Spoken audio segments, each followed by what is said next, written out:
What is up, home workout and bodyweight exercise fans? In today's video of Home Eat Muscle, we'll be talking about training till failure. What is it? Should you be doing it? When?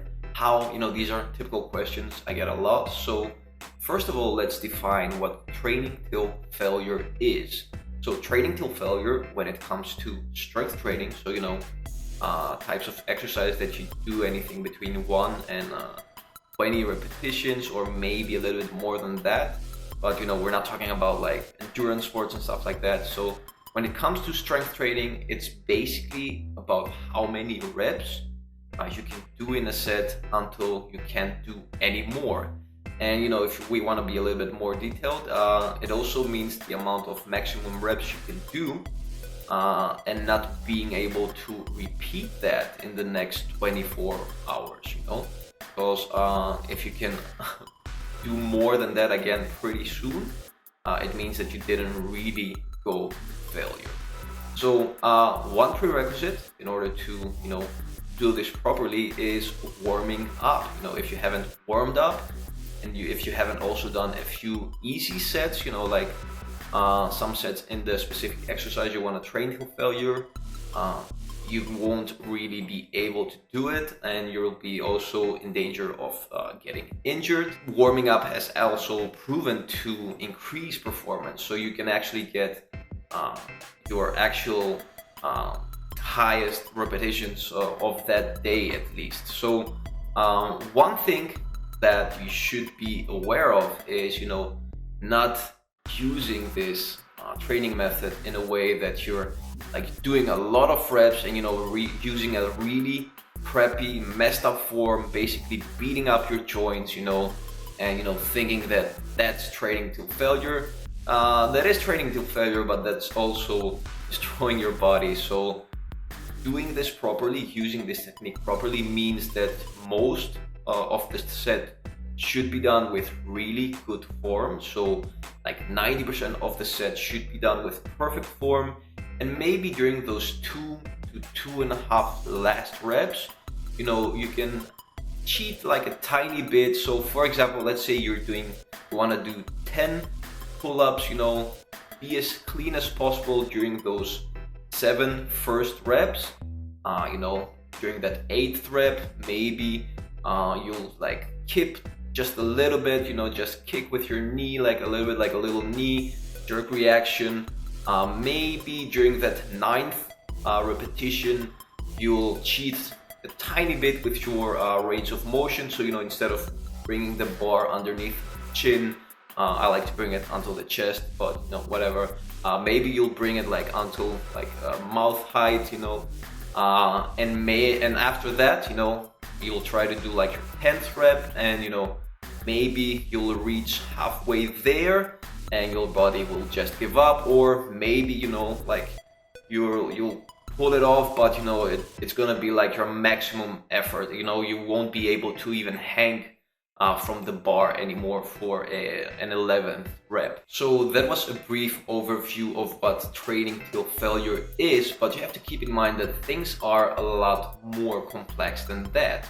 Training till failure for a beginner can be something completely different if you compare it with training till failure for an advanced athlete. And why is that? Well, basically you have 2 main categories of fatigue when it comes to strength training: neuronal fatigue and muscular fatigue. Of course, these 2 systems are connected, intertwined into the neuromuscular system, but the balance of how much each is depleted differs according to your training level. So as a beginner, you experience a lot more muscular fatigue, and the more you advance, the more you learn to take advantage of your neuromuscular system, the neuromuscular basically connection. So that way you load more your neuronal system, the central nervous system.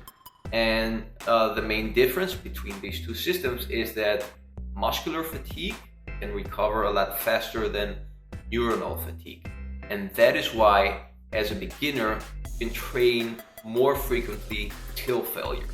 So a quick simple example would be to think it like this. As a beginner, you might have a decent amount of horsepower in, you know, the body you're driving, but you can't really take advantage of it because, you know, you're still new to driving. You don't know how to steer like properly, you don't know how to change the gears, you know, so you're not really you can't really drive the car as fast as, you know, it can go.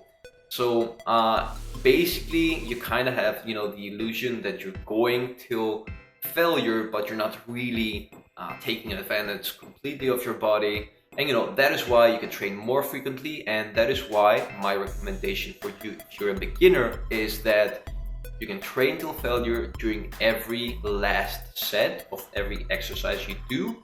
But, you know, keep in mind the previous guidelines, you know, don't mess up your technique, keep the form as clean as possible during most of the set, you know, and, you know, just follow what I said before.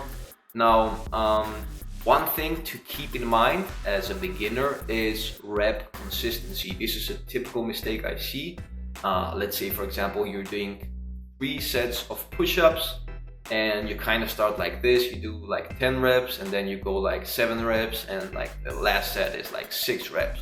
You know, that's a sign that, you know, you're training too hard during the first set, going a little bit closer to failure than you should.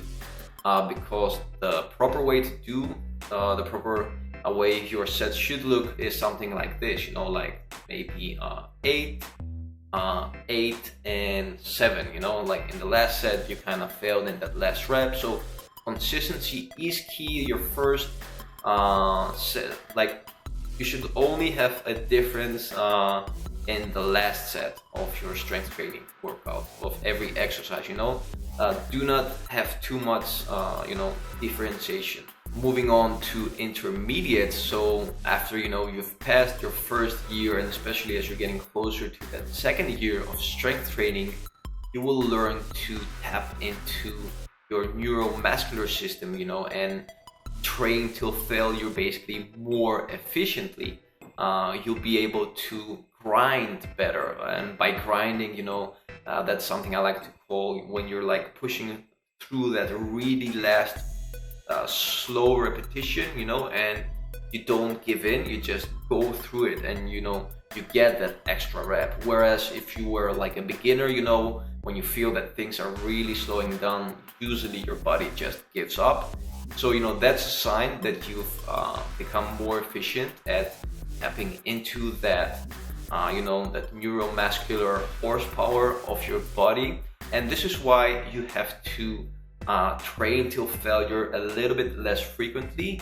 I recommend that you train till failure only twice a week for every specific movement pattern or exercise. So, you know, for example, vertical pull, meaning pull-ups, don't go till failure during your last set more than twice a week.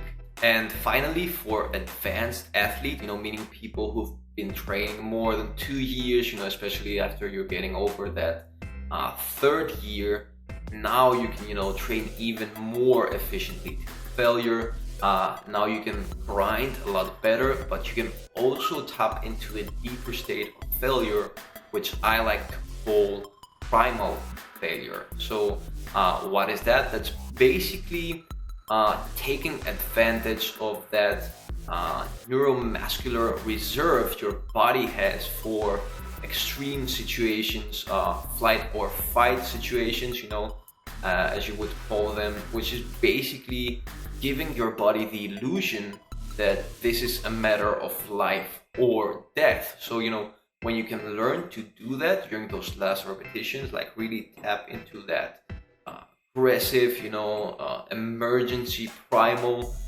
state, you know, so basically thinking as, you know, if you don't get this rep done, you know, that's it, you know, your life is over. Or, you know, maybe somebody has like a gun on your head, and, you know, if you don't get this rep done, you know, that's it. A little bit of an extreme scenario, but just an example to help you understand. It's basically a state that, you know, it's really difficult to describe. It's different for everybody, but, you know, it's about having the mindset that, you know, I'm going to get this rep done, or, you know, either I'm going to die. Now, I don't mean, that you should use like really bad form and, risk injuries. No. As a matter of fact, it's the opposite. This state requires a lot of focus, a lot of awareness of your mind to muscle connections, and it also requires exercises that you've mastered the technique, that you're really perfect at the technique, that you've done it so many, like a million of times with perfect technique, that your body won't make any mistakes, and you won't risk injury. Of course, it goes without saying that you have to be really well warmed up. You have to have done some easy sets, so you have to have done at least 2 sets previously with some medium intensity, and only then are you ready to tap into this state and use these technique. Now, this technique puts a lot of strain on your central nervous system, and you'll notice that it's not possible to use it more than maybe every 10 to 15 days. It depends. You have some periods that you feel really amazing, and you can use this a little bit more frequently, but in general, it's something that you have to use sparingly, and use, now that you're an advanced athlete, use your your maturity, your experience as an athlete to know when it's time to use this and when it's not time. So that was all. I hope this video clarifies things. Let me know what you think in the comment section below. I really enjoyed reading your opinions, your insights and all that. And until next time,